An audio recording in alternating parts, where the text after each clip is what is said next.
All right, we are now joined by a very special guest, Baltimore Ravens long snapper and former Boston Red Sox farmhand, Nick Moore. Nick, it's great to see you. The tree's still up. I love it. I love the Yeah. backdrop. How's everything going? Hey, Justin. Thanks for having me on, man. I appreciate it. Yeah, we love Christmas at our house. That's our real tree. So we like the aroma that puts in the room, and it's gonna go down pretty soon. I haven't taken it down yet. It's pretty big. It's like 10 feet. So I'm like, it's heavy. I don't want to take it down, but it'll come Dang, down probably this weekend. We got all the that's other trees down, so that's funny. moving on from Christmas. Aw. Yeah, that's a good point. It makes the whole house smell good. You might as well leave it It up for a does. little bit. Yeah, we love it. That like Christmassy smell. It kind of makes you feel like it's Christmas, even though it's like January 10th today. Now it's just January and sad. Yeah, Uh, exactly. we have a lot to talk about. Two sports. Obviously, it's a baseball show. There will be some football, obviously. Hmm. But I wanted to start. I want to take it way back. If you had to make a pie chart of like your interests in sports growing up between baseball and football, what would those percentages have looked like back then? 100% baseball. I grew up playing. I played football, baseball, and I did wrestling until I was about 12. Once baseball kicked up competitively, with travel and stuff, I stopped wrestling. But I always wanted to be a baseball player. My dream was always play in the big leagues. So I played football because my dad was a coach, and he didn't ever force me to do it. I always liked playing, but I distinctly remember like every year when I would transition from like baseball into football, I would always want to quit baseball or football because I hated practice. I love the games because they're fun and it's like you get to go hit somebody in the mouth. Like it's a lot of fun. But the practice, the one thing I loved about baseball was it was just games. Like I mean, you hit in a cage and stuff like that, but you weren't out practicing for 2 or 3 hours at a time. You just, do a little bit here, do a little bit there, but you play 3 games a week or 4 games a week. So, What was the difference in physical training like? I saw pictures of you, obviously, when you played in the Red Sox minor league system. You were kind of trimmed down. Like yeah, what was like the physical stuff for baseball, and then how would you kind of transition into football off that? I think baseball, we did a lot of, I've always been naturally strong. I think my dad I started working out in 5th grade. I was always naturally strong.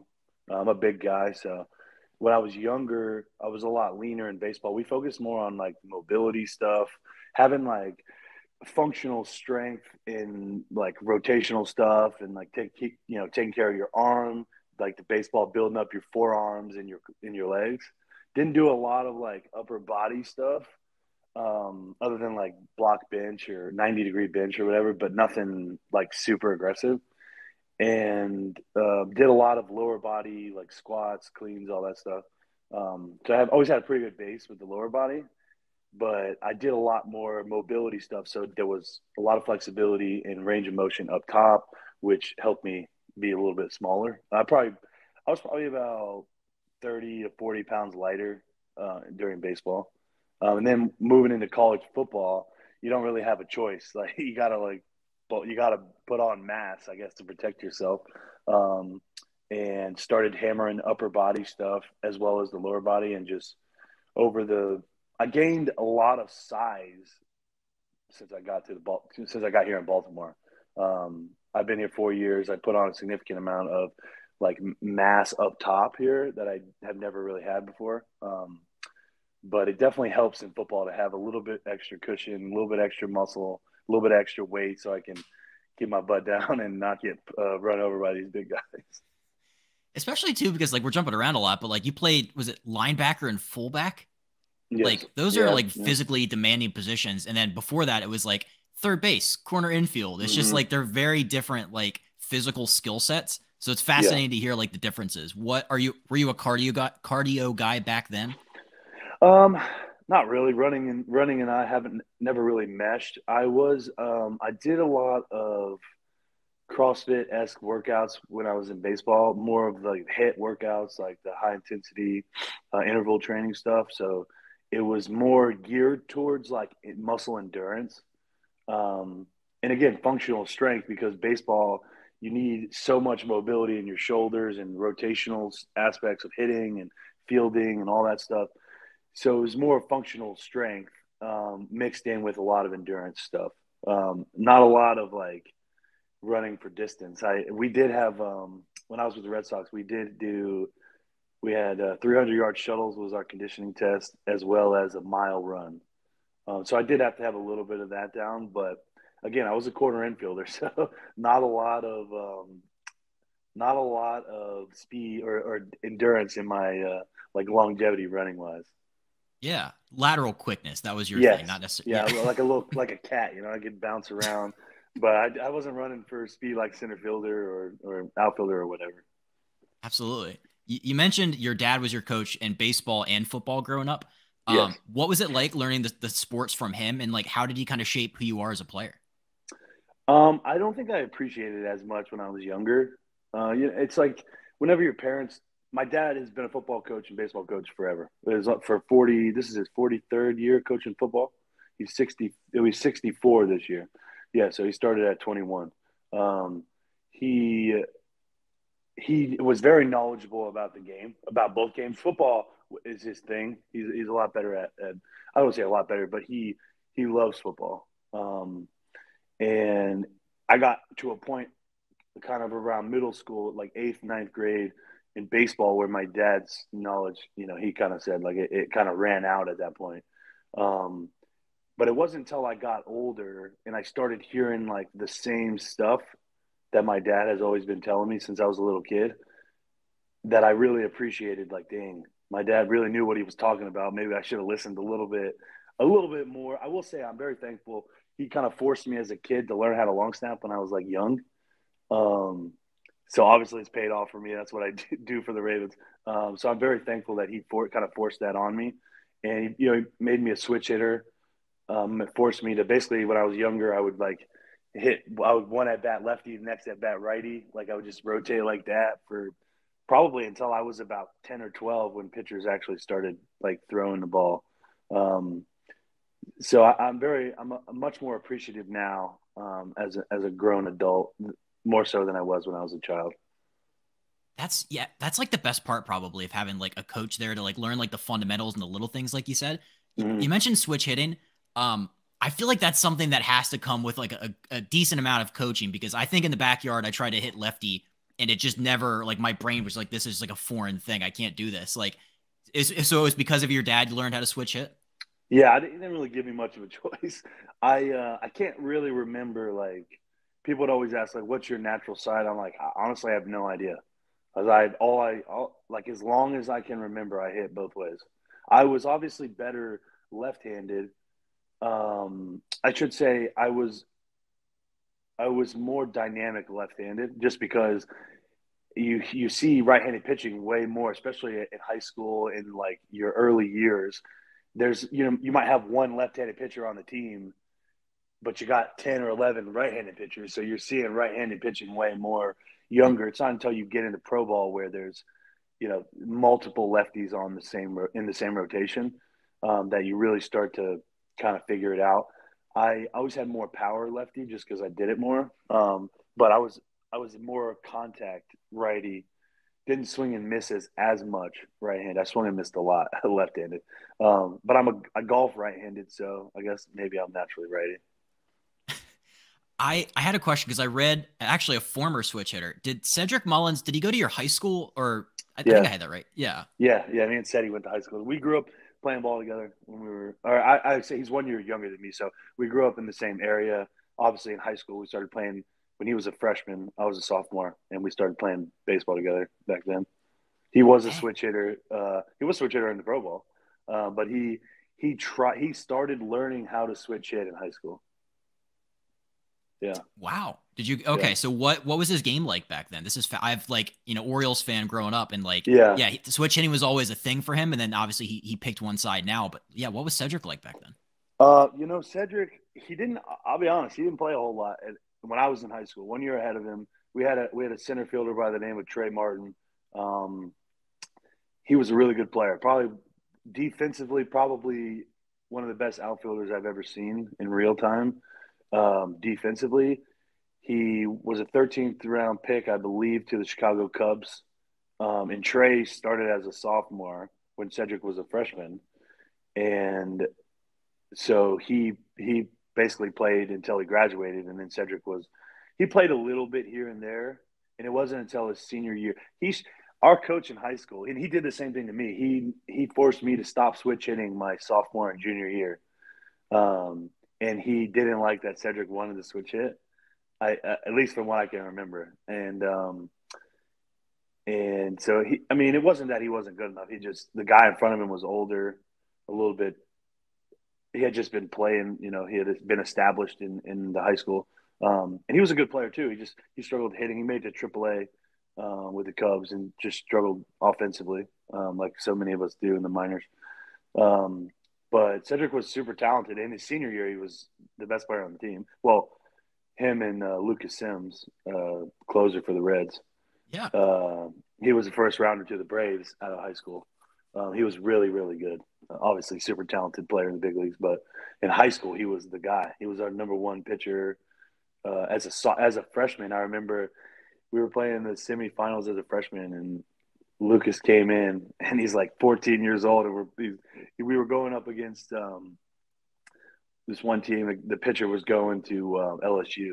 I can't remember. Jake Montgomery, I think was his name. But he was super talented from the very beginning.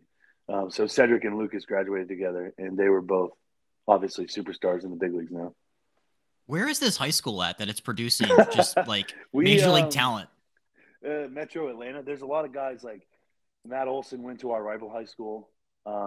Matt Olson went to one of our rival high schools, probably our biggest rival in baseball. And then Austin Meadows went to our biggest rival high school in football. And so I mean, we grew up in a very populated area in the suburbs of Atlanta. A lot of talented athletes, football, baseball. Like Deshaun Watson is from down the road. Isaiah Crowell's from that area. Isn't Heineke from down there too? Yeah, Taylor Heineke he graduated same year as me. We actually played him twice my senior year in football. And I like Taylor. He's a good kid. I've known him for a long, long time, but his last pass in high school was an interception to your boy. So shout out Taylor Heineke. But he's a stud. And we grew up in a very populated, very dense area with a lot of talented kids. Obviously, in the South, it's warm and football's a religion, but baseball's also huge. We had East Cobb, and now they have Perfect Game down there. So there's just a lot of talent in that area around Atlanta. So I was blessed to kind of be a part of that. And I think I got drafted because I played against guys like Matt Olson. I played with Lucas Sims, and these guys are first round draft picks, and the scouts are coming to watch them. And I play well, and it helps me, and I end up getting drafted myself. So it all worked out. That's a great point. Yeah, they're coming. There's a lot of scouts coming to these games. Like, yeah, so did it like sharpen your skills, like playing up against like all these guys? Like, you think that was part of it too? Yeah. I mean, I don't think you have a choice when you play against competition like that. You kind of have to elevate your game. But I grew up with Matt Olson. Like him and we started playing baseball together when we were 9. Again, he was 1 year behind me grade wise. He's my age, but he graduated same year as Cedric and Lucas, 2012. But I played with Matt literally from 9 years old till I was 14. And then I went to high school, and he was 1 year behind me, so he played another year, 8th grade. But I think, me being a football and baseball player in high school, it was really hard. Like, I didn't have the luxury of doing some of the stuff in the fall and the winter, like the showcases down in Florida and stuff, because I was playing football. So being in a situation where I played with a first-round pick, a guy who's he was at the time he was throwing. He was a junior in high school when I graduated. He was throwing 100, upper 90s, and then Matt Olson's hitting 40 home runs a year. So we're playing them all the time. We're playing them 2 or 3 times a year, and scouts come to watch them, and I just happen to play well in those games, and I get noticed and stuff like that. So it definitely helped being in the area like that. We interrupt this episode to bring you a word from 2 apparel sponsors of this podcast. The first is Zero Negative. They are a brand out to inspire and empower individuals to find a positive message in everything they do, every time. They promote positivity and mindfulness in all of their products. Check them out at zeronegative.com. And last but not least, Few Will Hunt. It's one of my favorite brands out there. It's a great American company out of Philadelphia. out to restore the dignity of hard work. It is by far my favorite shirt to work out in. Check them out online at fewwillhunt.com. Now back to the episode. Did you ever think that growing up in Metro Atlanta with Cedric, you guys would both be playing professional like sports in the same city? No, I don't think if you had told Cedric and I in 2011, my senior year of high school, that I would be playing football for the Baltimore Ravens in 13 years and or 14 years, and you'll be starting center fielder for the Baltimore Orioles in the same time frame. I think we both would have said he would have believed he wouldn't have said that. He would have been like, he's going to make it to the big leagues. But I would have been like, you're full of you're full of it. I'm going to make it to the big leagues as well. We'll both be playing for the Orioles. But God works in mysterious ways. So we're both very fortunate to be here in Baltimore together, and it's really cool when he's obviously a stud, and I'm playing long snapper, so I don't get a lot of media attention. But it is cool when like people want to talk to me because like, oh, Cedric. I'm like, oh yeah, I know Cedric. We go way back. So don't sell yourself short. Second team All Pro. That's not. Yeah. They don't just give those out. This is true. I do have that next to me, so that helps for sure. But long snapper, just the nature of our position. We're low key, under the radar. We just show up and do what we're supposed to do and get our check and go home. That's all we can do. Yeah. It's cool when Justin, when Tuck does something really cool. It brings a lot of attention. Playing with him brings attention to me because he's Justin Tucker, so it definitely helps. I get a little bit more maybe than some other guys, but for the most part, our position is very quiet, very hush hush. Yeah, but that's kind of the fun part about it, though. Yeah, I like it incognito. I can go to the grocery store, nobody knows me. Yeah. Do you go in the Ravens hoodie when you go out, and you're just like you're trying to see like, all right, who's a real? This hoodie's like the best hoodie we've ever gotten, and I love it. I wear it all the time, and obviously it has my number on it, so it's because it's a game day hoodie. So people will like. I wore it. We flew down to Jacksonville over the holidays to see my in-laws down in Jacksonville, and I made the mistake of wearing this hoodie, and like I actually had like even my wife was like, "Whoa, people are actually recognizing." I had like 3 or 4 people like that come up to me in the airport and were like, "Oh, Mr. Moore, how are you? Nice to meet you. Can you like?" I took a picture with a couple little kids and. That was like a first for me. It's kind of an out of body experience because that really never happens. But normally, if I wear a Ravens gear without my number, people just think I'm a fan because everybody in Baltimore loves the Ravens. But when you slap the number on it, it's like, okay, who is this guy? And then people will like look you up on you because you can check in 30 seconds. You can ask Siri, and it's right there. So they're like, is this a customized? Is this guy just like a regular dude? Yeah. Have you ever like went back to the minors? Like, did you ever like want to be recognized? Did you ever like want to be like, obviously because you wanted to go to the big leagues, you wanted to be this like great baseball player. Like, was that ever a thought that like, hey, it would be cool to be like in Target and be like, oh my God, that's Nick. I mean, yeah, I definitely wanted that. I lived with, I was very fortunate. Got drafted to the Red Sox same year as Mookie Betts. Him and I became really good friends in the minors. We lived together. What he is doing was like, obviously that's what everybody wants to do. That was the dream, to be that player. So yeah, of course I wanted that. But now that I don't have it and I am where I am, like, it's kind of nice because like I go out to dinner with Tuck and it's like people are just coming out of the woodworks trying to get his autograph. So I could see how that would be a little bit annoying, but at the same time, it's a blessing to have that popularity and be in that position. So, I like where I'm at now. I think it fits my personality perfectly. When's he going to start cutting in on some of those Royal Farms deals? Dude, I would love to work with Royal Farms. Shout out Royal Farms because I love that chicken. And it's more believable that I eat the chicken than Tuck.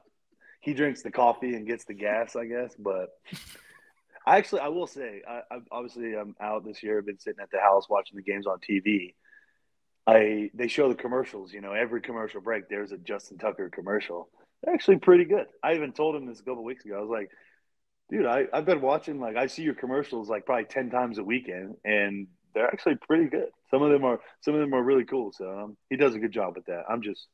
I would love to get in on some of that. So you never know. You see in the background, just like filling the Yeah, coffee up, smiling, looking in the camera. yeah. Hey, I'll be an extra, dude. Come on. Come on, you got to talk to Tucker So about some of that. those extras need a little work, so I could easily I could spice it up, bring some fire to those commercials. Oh God, I would lose it if I saw you in the back of one of those next I football think I season. would too. Yeah, that would be hilarious. You mentioned Mookie Betts, and I was reading about like your guys' relationship, how close you guys were going back to the Red Sox system. Like, can you tell me how it like first began, the friendship between you and him? We were both drafted in 2011 out of high school. He was a fifth round pick in 2011. I was a 30th round pick, and I signed like 2 weeks before him. That was back when the last day to sign was like August 15th or something. Um, so I signed at the end of July, and then that I was I don't know if you're familiar with the draft and follow. It's like an older thing. So when I was coming through, they used to do this thing called draft and follow. So they would draft a high school kid late, like a late round draft pick high school guy. Back when we had 50 rounds in 2011, 52 rounds, there's two supplemental rounds. But they basically what happened was they drafted me 30th round, and they were like, "All right, we drafted you. We're gonna put you on this team, and we want you to play this team with the whole summer, or basically the month of June." And then at the end of the summer we'll have a guy like follow you, be there at all the games and stuff, and follow you, and then we'll make your decision. Obviously, Mook was a fifth round pick, so it was different. Um, but anyways, I signed in end of July. He signed it in August 15th, and we met. Obviously, being high school, there was like six that year. It was like we had Blake Swihart, first round pick, Henry Owens, first round pick, Cody Kukuk was a seventh round pick. I was a 30th round pick. Jordan Weems was a third round pick, and Mookie was a fifth round pick. And that was like the kind of the group of the high school kids that got drafted that year that signed. And so we were always like going to the field together. We were doing instructs together. We went to the DR together. Um, and Mook and I just hit it off. Like we just became really good friends, and we lived together in the hotel in 2020 or sorry 2012, and we went through extended spring training together. Really got super me, him, and this other kid, Kendrick Perkins. He was a year before us. The three of us became really tight, and then our second spring training, we were able to live off campus, basically live outside the hotel. So then we started living together, and then we all went to Greenville, Low A in 2013 together, and we played all year together in 2012, and then 2013 we went to Greenville together, and then it was like we were all kind of together. Sorry, I'm going this way. Perk got hurt. I got sent down, and then Mookie just went like that, and then uh, he started playing well in May of 2013, and he's never looked back since. And we've always bonded. I mean, I think just same age. We're like we have a lot in common. We like a lot of the same stuff. We were both easy to get along with, and we were just always around each other, and we ended up becoming really close friends. And we would stay with each other's house in the off season. I lived with him off season 2014 for like a month. Stayed with him and his mom up in Nashville, and then he came and stayed with me in 2013 for a little bit down in Atlanta. So we just became best friends, I guess. Being at that point in our life, I think we think we were best friends. That's fascinating. Yeah, could you tell like his like on the field ability? Did you know that he was just going to be like this, just like massive like star?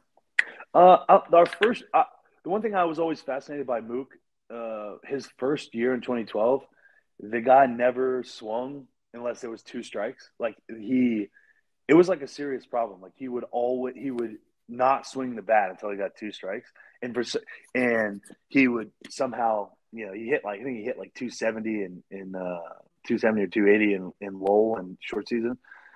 But the one thing I noticed about Mook was like he very rarely missed the ball. Like when he swung, he very rarely didn't make contact.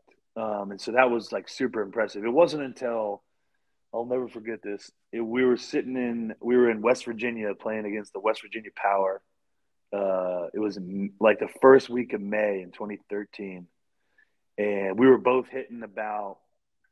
I was actually hitting a little bit better. I was hitting like 160, and he was probably hitting like 140.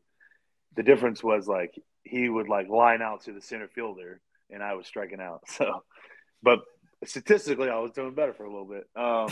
And he was all down. You know, he's like, we were both kind of in the dumps this particular moment, and we're sitting there in the dugout, and he's just like, man, I suck. He's like, I'm never gonna hit a home run, like all this stuff. And I'm like, bro, just shut up. Like, just go up there and hit the ball. And the very next at bat, it was the first time he ever hit a home run, and it was a line drive to opposite field. And he has since that day, he has never looked back. He went on to basically tear through the minor leagues, and then in the next 18 months, and he was in the big leagues by the end of 2014. And now he's Mookie Betts.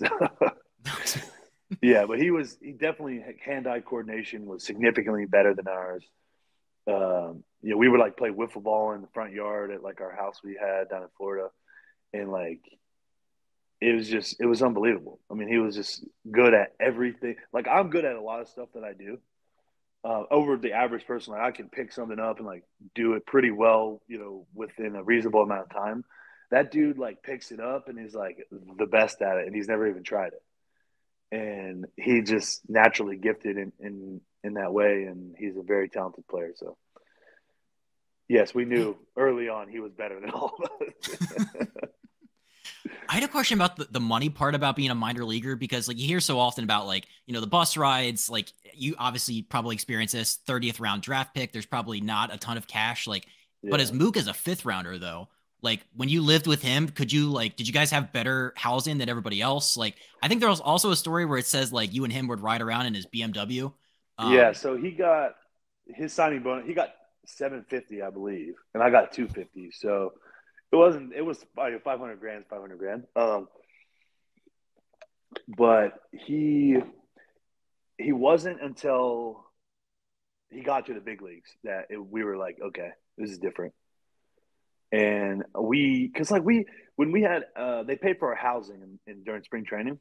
So like if you got like we would get a house, we would like rent a house, and we would get like $400 a week or something for like our rent, and we would get like 5 or 6 guys in like a house that was like 2,500 a month, and so we would end up making a little bit of money um, during spring training. But everything else, I think my highest contract in the minors was $1,400 a month before taxes and housing. jeez, So dang. yeah, definitely don't make a lot of money. I actually got a paycheck this year, like within the last couple months of this past year, I guess, from the lawsuit where the dudes from Harvard sued professional baseball and Major League Baseball for because we were paid under minimum wage. We had like a group class action lawsuit. I ended up getting like 10 grand, but it was a nice little paycheck to get. I got it like in August, right after I had surgery. So it was a nice little pick me up after surgery. That's the best walk to the mailbox ever. Like, oh my God, Yeah, it was kind there's of 10 random grand in too, here. because it was like an ongoing. The lawsuit started back like in 2015, I think, and maybe even 2014. And we would get letters every now and then just randomly, I got a check. I was like, oh, cool, this is nice. I think this. Luckily, my parents ended up moving shortly after I got that check, but luckily they had my parents' address on file and they just sent it, and nice little severance check, I guess. That's Definitely crazy. doesn't cover the amount of hours we worked, but it was nice. Yeah, well, that's nice to know that you're listed on there as like a like person in there. Yeah, it was like a specific time. It was like Florida spring training or extended spring training between like '09 and 2015 or 2014 or something. And then it was like Arizona spring training from like 2010 to like 2014 or so. It was like very specific, and I just happened to be exactly in that time frame. So it was nice. uh, so are you a Braves fan still? Like to this day, are the Braves like your baseball team? I would say like I don't.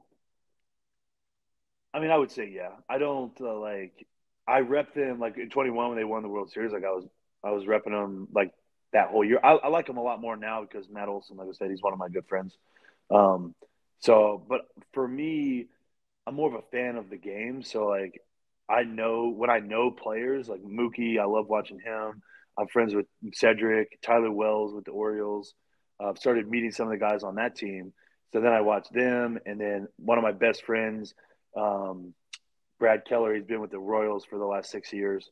So I watched them a whole bunch. I would probably say I supported them the most because he's like my best friend. Like he went to high school with my wife, and his brother was my best man at my wedding. So like we're like family. So I would say I probably supported them the most over the last 6 years. But like I know so many guys that have were lucky enough to make it that I tend to support the individuals rather than the team. But I do love it when the Braves win. I was a huge Braves fan growing up. Obviously, with Chipper Jones was Chipper Jones, Barry Bonds, and Alex or Derek Jeter were my favorite players growing up. So I love watching the Braves during the heyday of Smoltz, Glavine, Maddox, all those guys. What do you think about the Dodgers and Braves? I feel like there might be the two best teams of baseball. Mookie and Matt's teams. Like, who Yeah, do you have like a sense of how do you think that's going to shake out? I mean it's going to be really hard to beat the Dodgers, right? They have to be the favorite to win the World Series. I mean they have the two. They have the best player in baseball and then arguably one of the next two best players in baseball, with Mookie being either the second or third, depending on Trout. I feel like it's going to be really difficult. Their rotation in LA is insane, um, and they have just some freak talent. Like their roster, there's not a weak spot in that entire roster. I think the Braves are very similar, but Shohei Ohtani is a little. It's a different. It brings a whole nother element to the Dodgers that like now not only is he your best hitter, he's your number one pitcher, and it's like it just elevated that entire roster. So I think they have to be the front runner, but the Braves have a really good team. I mean, they got some Matt Olson's a freaking animal, Ronald Acuna, Ozzy, pitching staff's been really good. And I went to high school actually. Uh, Brian Snicker, his son went to high school with us. Troy Snicker, he's the hitting coach for the Astros now, I think. Or he last I talked to him, he was. But when he was coaching for the Gwinnett Braves, AAA, my high school is in Gwinnett, right down the street from there. So his son Troy went to high school. He's 4 years older than me, but knew him. I've known him my whole life. So I definitely support the Braves. Like I would love for them to win, but it's going to be really hard to beat the Dodgers in a 7 game This series. year's gonna be so much fun. Yeah, like It's just going to be these crazy. storylines. Yeah, Yeah, it's going to be interesting to see how it shakes out. But I would love to see a Braves Dodgers in LCS. That would be cool. that I think America wants that. That would be the Yeah, best. I would love to see them in the World Series together. All right, let's just cut the chase. Yes. Like nobody wants to see the Astros in the World Series again or the Rangers. We want to see the Dodgers and the Braves World Series, best of seven, winner take all. Could be Orioles and Braves. That would This really is put you in a true. blender. I would. I think it would be so cool, like being here in Baltimore, being friends with a lot of guys on the team. I think it would be sick too. They got that. They won the division this past year. Got the experience of going to the playoffs. Didn't work out for them this year, but now it's like they've been there, done just like kind of like Michigan. Went to the play. It took them 3 years, but they finally won, and so hopefully the Orioles can build off last year and make a statement in the playoffs next year. I like it. Yeah, I'm definitely rooting for it. 101 wins. That's cool. Like that looks cool and all, but yeah, we got to see some playoff wins here. Um, Yeah. I had one last Mookie question. Okay. When you were with him, was he like gifted? Because like I like his podcast a lot now. I think he's really really good as like a speaker and like he's like he can hold a conversation really well. Could you Yeah. tell that he was going to be doing something like that in the future? And two part, I saw a podcast clip where he said he travels with just like a suitcase full of like cooking utensils and stuff to cook with. Did he do that in the minors? Was he focused on the health and the nutrition then?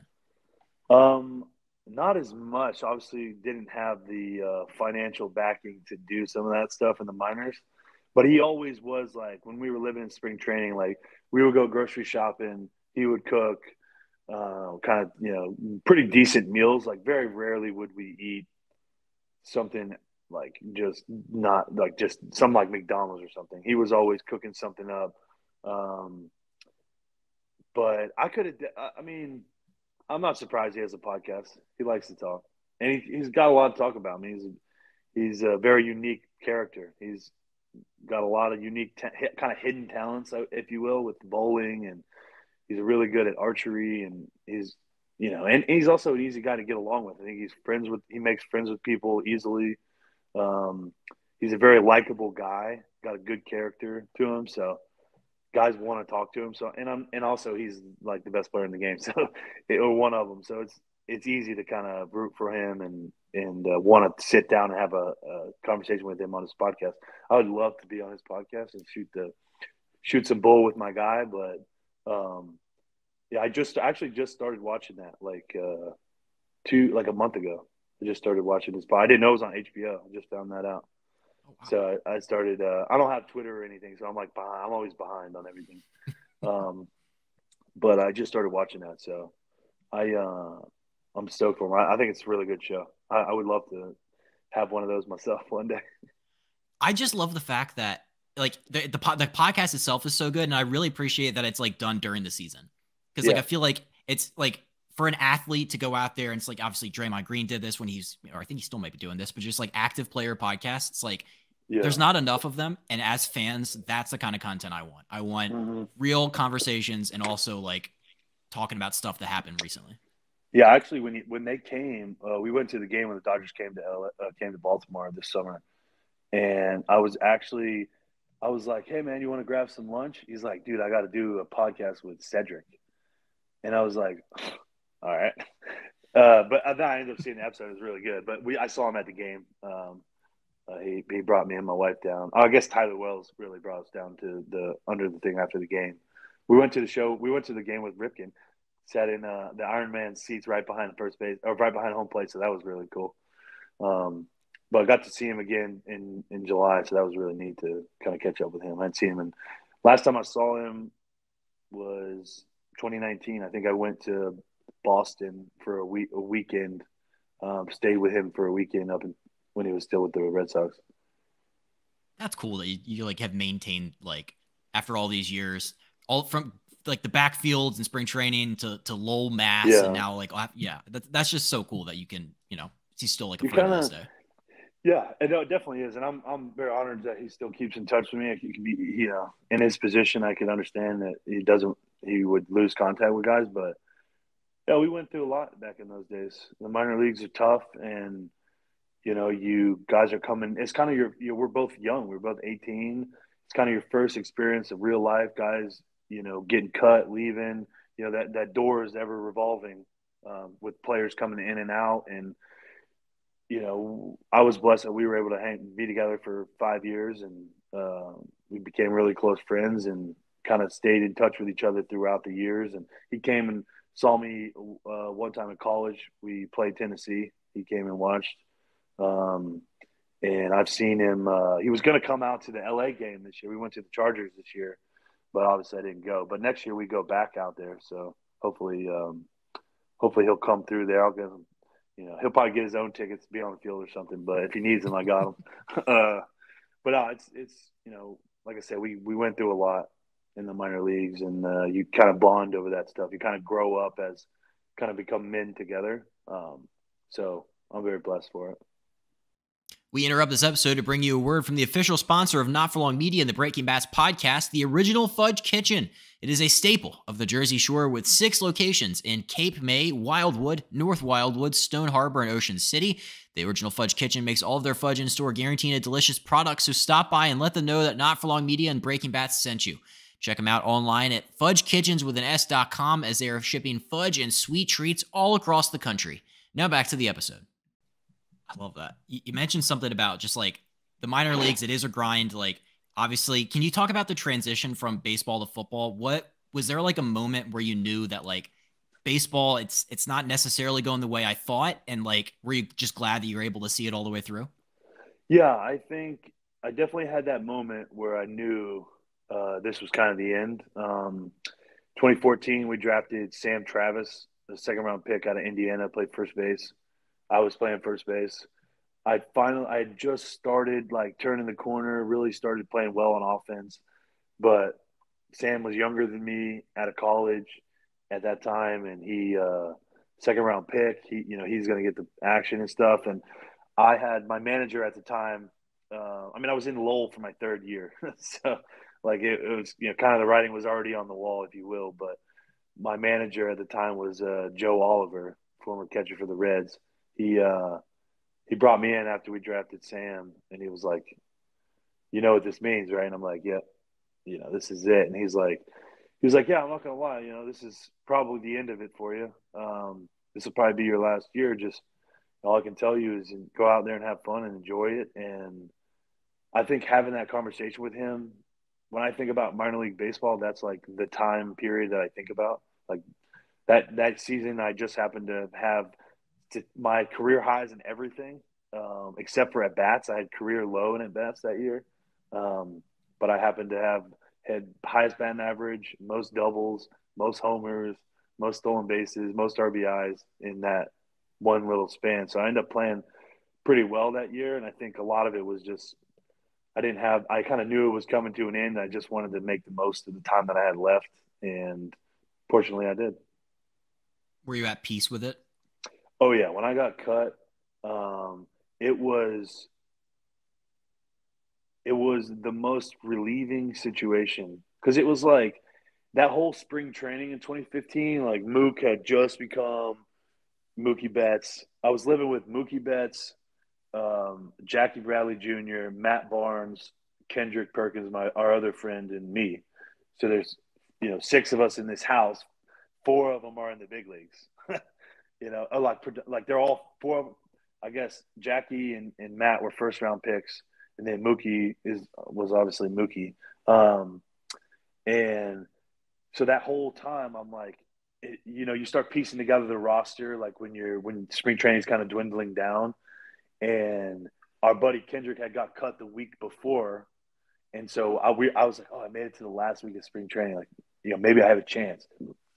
But then I'm like piecing together the rosters, and I'm like, well, I can't go back to Lowell because I've been there way too many times. So I have to go to Greenville at least. But this guy's going to play first base in Greenville because he's a high school kid. He's in his second full year, so he's going to play. Well, Sam's going to go to high A because he's a college second round pick, and this guy's got to play here. And then I'm like, where does that put me? And there was never a roster that I could make that was like realistic and still have me on the team. I could have been like, oh, well, they're going to put this guy here when I knew he wasn't going to, or they weren't going to do that. And so once it happened, it was like, finally, because I'm not a quitter. My dad always like raised me. One of the things he like really instilled in us when we were growing up was like, we don't quit. So like you start something, you see it to the end. But man, baseball was very hard for me mentally. It was very difficult. I was, most of the time I was miserable because I wasn't playing well, didn't know how to cope with that as a young kid. Really struggled, battled with that my whole career. And so when I got cut, it was like almost a sigh of relief. Like we're done. I fought to the end. I became the best baseball player I could have become. And I have zero regrets getting cut. Like, not as soon as I got cut, I was like, I am done. Thank God, it's over. I don't want to play baseball anymore. I'm ready to move on, and I have not wanted to play baseball since. Didn't think I would be in the NFL, but that's another story. Yeah, it worked out pretty good. Yeah, but I was so done with baseball. I was just mentally checked out. I knew I wasn't going to make it. Like I said, I live with all these big league guys, and I'm like, I am not as good as they are. Like they see things I don't see. They anticipate better than me. They have a better understanding of the game. They have they're more talented than me. I mean, like you live with Mookie Betts and you watch him, like no one's gonna be that guy. So if that's the reference to make it to the big leagues, well, shit, I am not gonna make it to the big leagues. So, like I said, ended up working out perfect for me. I had two questions about the college football route that you chose to go. Yeah. So you obviously played football at the University of Georgia. This is a baseball podcast, but like there's gonna be some football stuff here. Yeah. Nick Saban just retired today, and Yeah. I think did he Did he show interest in you when you first like were like, hey, I would like to play college football? Did I read Yeah, that right? yeah. So I went to Alabama. I went to visit Georgia, Georgia Tech, Alabama, and Mississippi State. And it came down between Alabama and Georgia, and I wanted to stay home. Had I gone to Alabama, I would have won two national championships and played in four.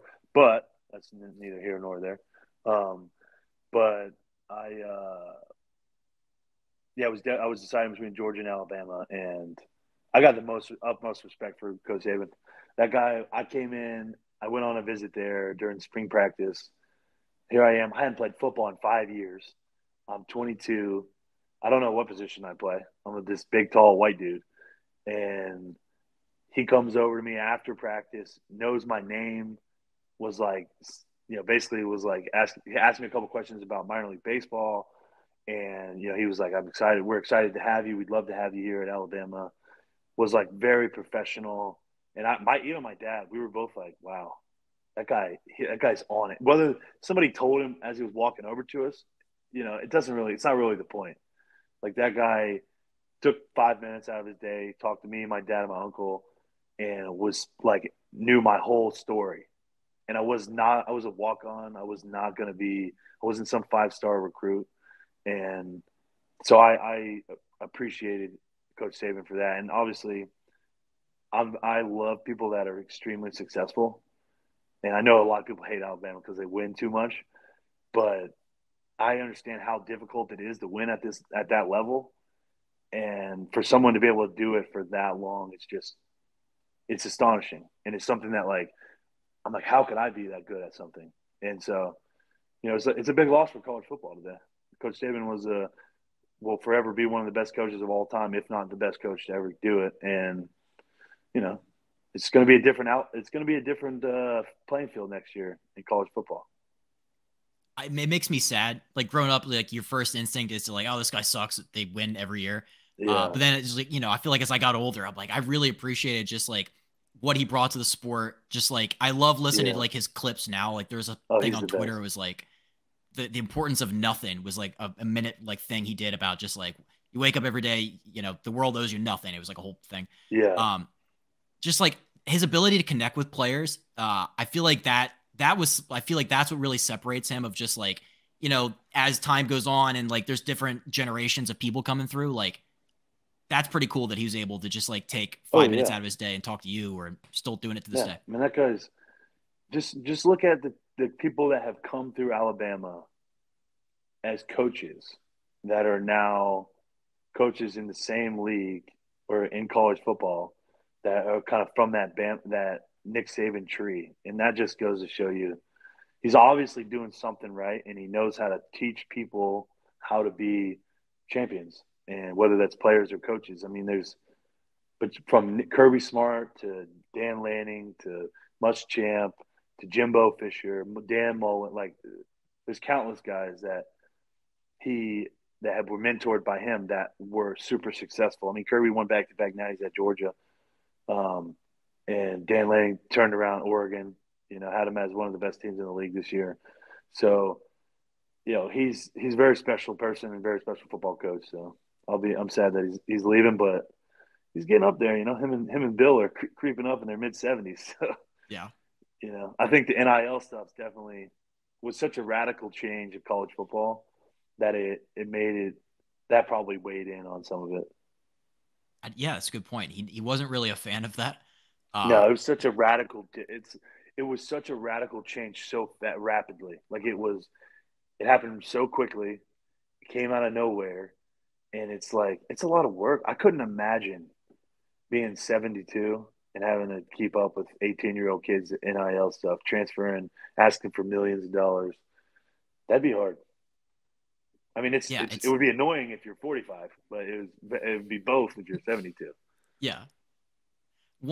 I feel like a common theme I've noticed throughout this is just like in your career, baseball and football, it's just like being around guys who are at the top of their game. Like you talked about with like Mookie and Cedric, and even now on the Ravens with like Justin Tucker. Like, are you able to pull any common threads out from being around guys at the top of their game? Like what do the greats do? Obviously it's hard to become great, but I feel like it's even harder to like maintain it as long as some of these guys have. Yeah, I think one of the biggest themes I see between all these guys is just work ethic. They they're the hardest working guy. Like Mook is one of, if not the hardest working guy I know. He's never satisfied.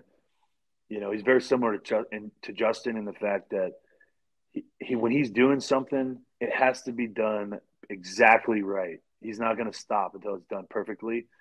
And he's out there multiple times a day doing his thing, crafting his business or crafting his job, and he's always done that since the beginning. Whether it's working out in the gym, whether it's taking extra ground balls, whether it's getting extra hacks on the tee, you know, that was something that he kind of brought early on in his career. Was like, I'm going to be the hardest working guy here.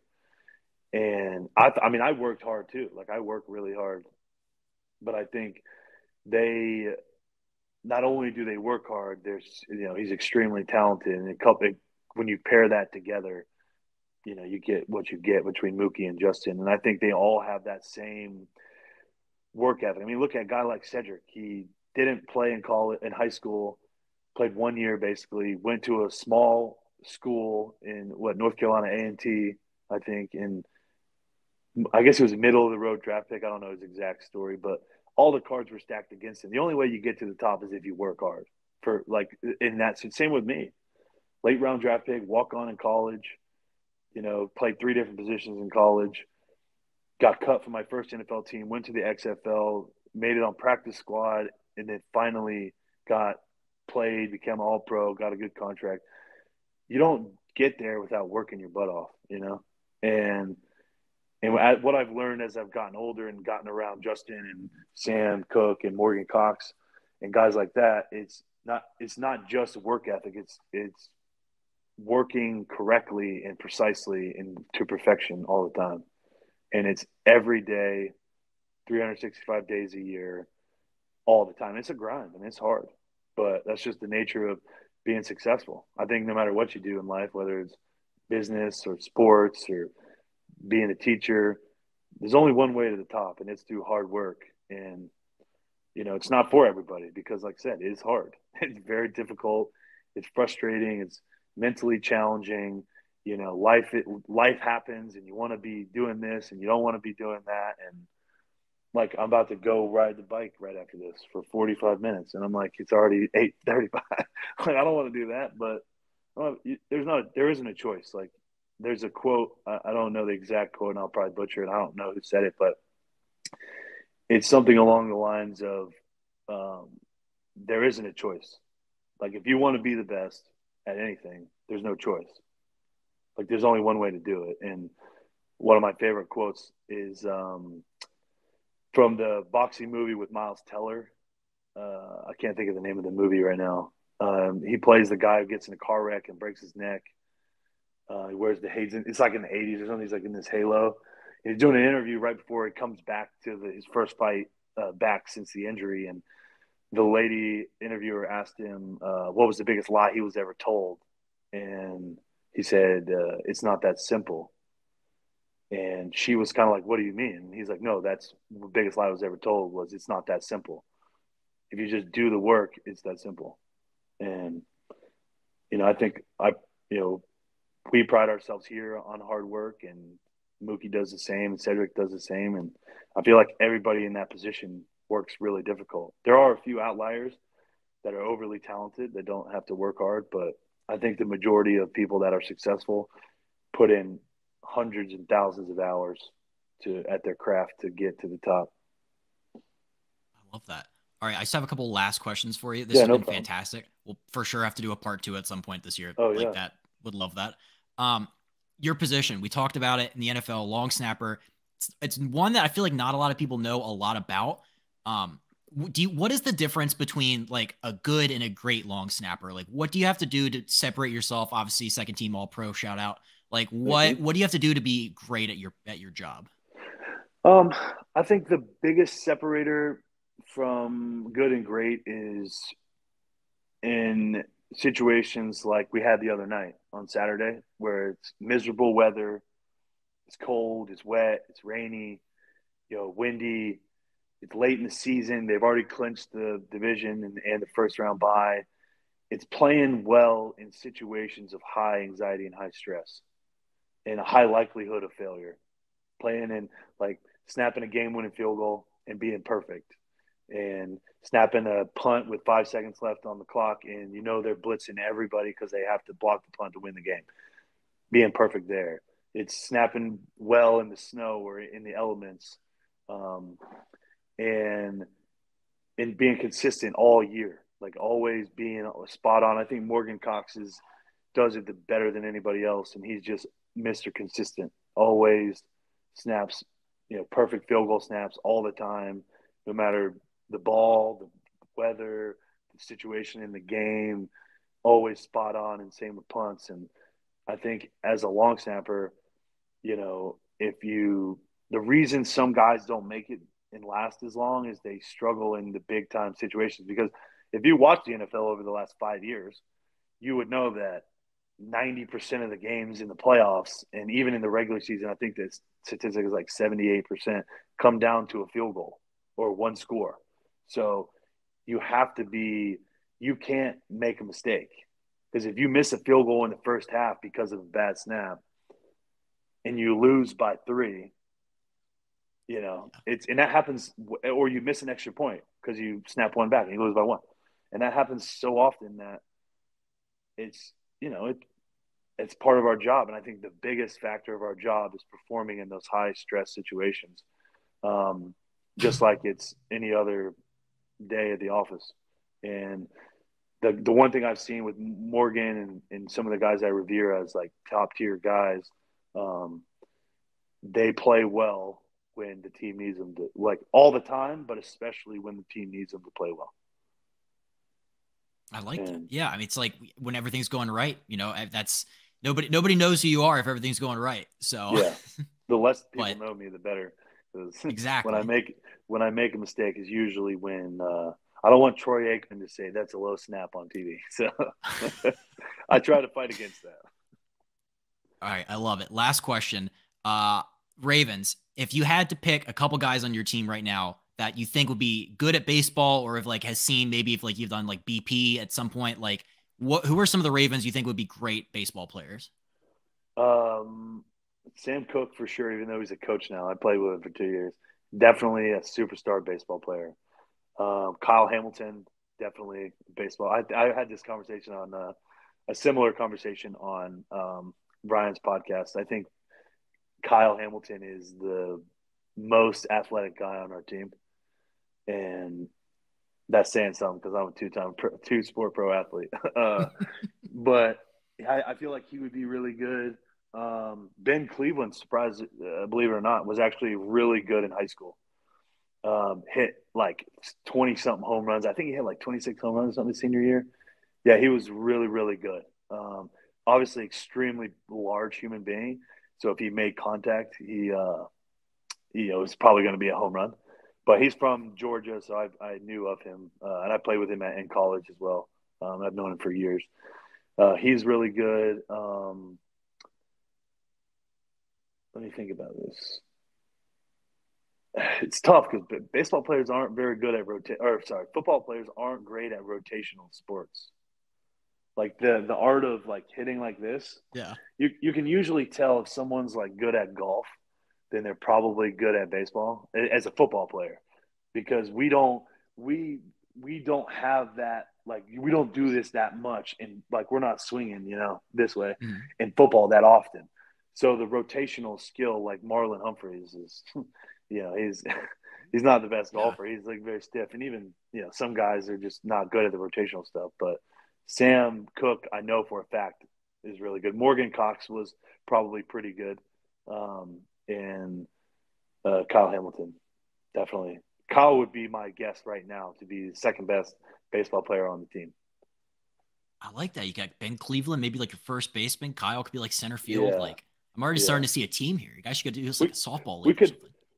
We used to do like a lot of teams do like a charity softball event in the summertime. We haven't done one since I've been here. Obviously, with COVID for 2 years, it kind of hindered that. But I don't know what happened. We used to do one every year, or they did. Before my time. We did one when I was with the Saints, and it was funny to watch guys like some guy. Like I remember watching Michael Thomas, and superstar football player. At that time he was like the peak of wide receivers in the NFL.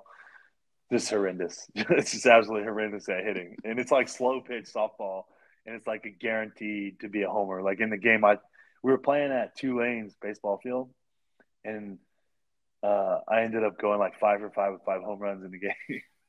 Surprisingly enough, though, I will have to say this. Shout out to Zach Wood, the long snapper for the Saints. He beat me in the home run derby.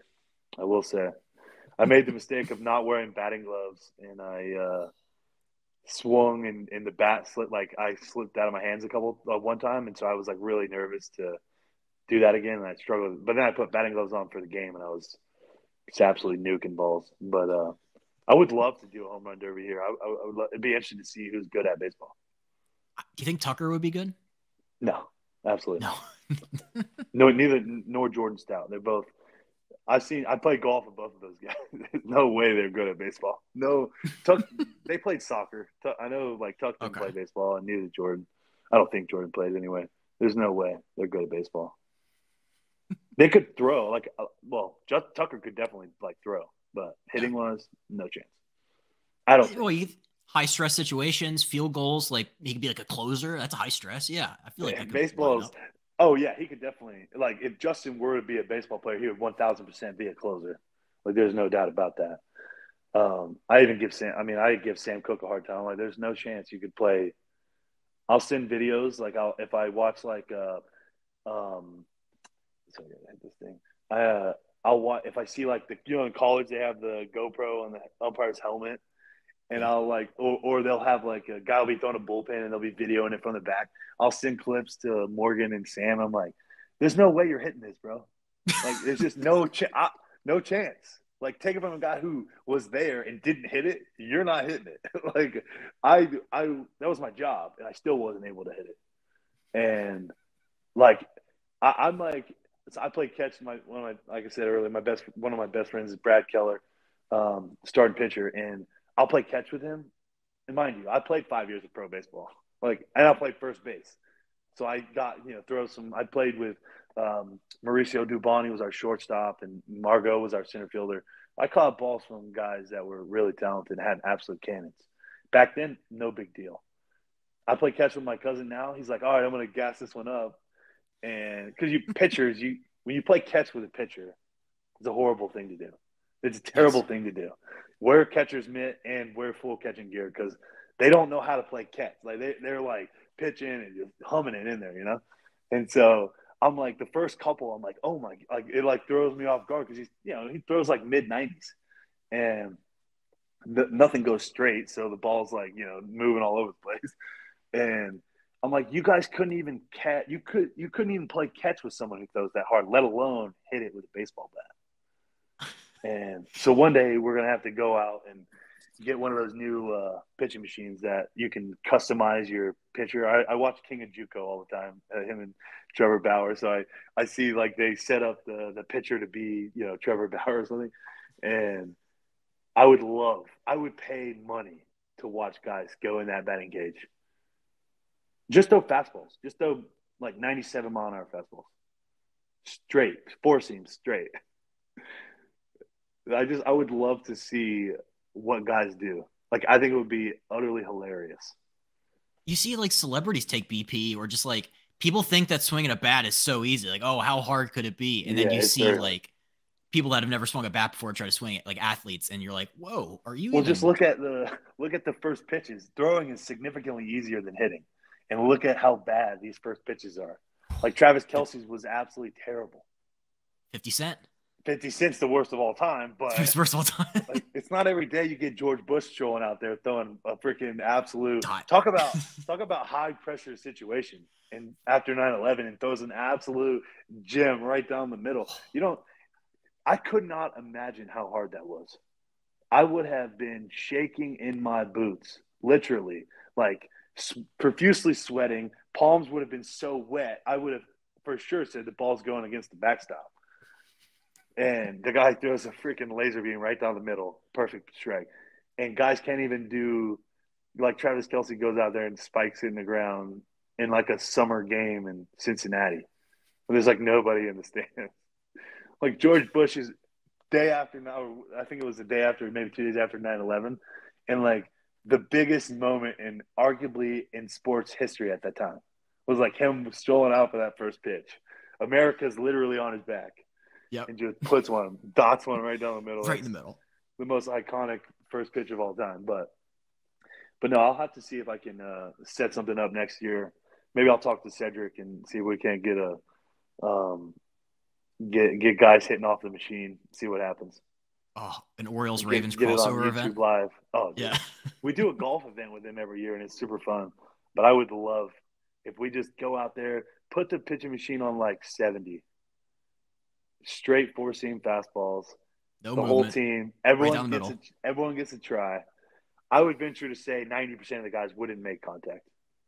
Oh yeah, at least maybe 95. Maybe like 3 guys would make contact. Me, Ben, and Kyle. They'll talk a good game though. Yeah. Yeah. Oh no, he would. I mean, Marlon for sure would talk a good game, and there's no way he's hitting it. And so there's some guys I don't know too much about. Especially this year, I haven't been around that much, but I would venture to guess that there's only a handful of guys that could actually do it. I would pay money to see that. I would struggle for sure. I haven't hit a baseball and I haven't legit swung a baseball bat in probably since 2019. I would say that's the last time I've really like actually swung for real. And you'd be like Barry Bonds compared to everybody else, though. Oh yeah, I mean, I would definitely go to bat just like Barry Bonds. I'd be like up there just pimping everything, just trying to hit dingers. With your Red Sox like jersey and hat on. Oh yeah, I'd be King Griffey Jr. with the backwards hat and the untucked jersey. I got my Red Sox jersey in here somewhere. It's in my house. I should have worn it. It's from when I got drafted. I should have worn it. That would have been dude, this has been incredible. Like, thank you so much for giving me a piece of your time tonight. We rooting for the Ravens here this coming playoff. So you're the man. Really appreciate your time. Absolutely. Thank you so much, Justin. Thanks for having me on, man. I appreciate it.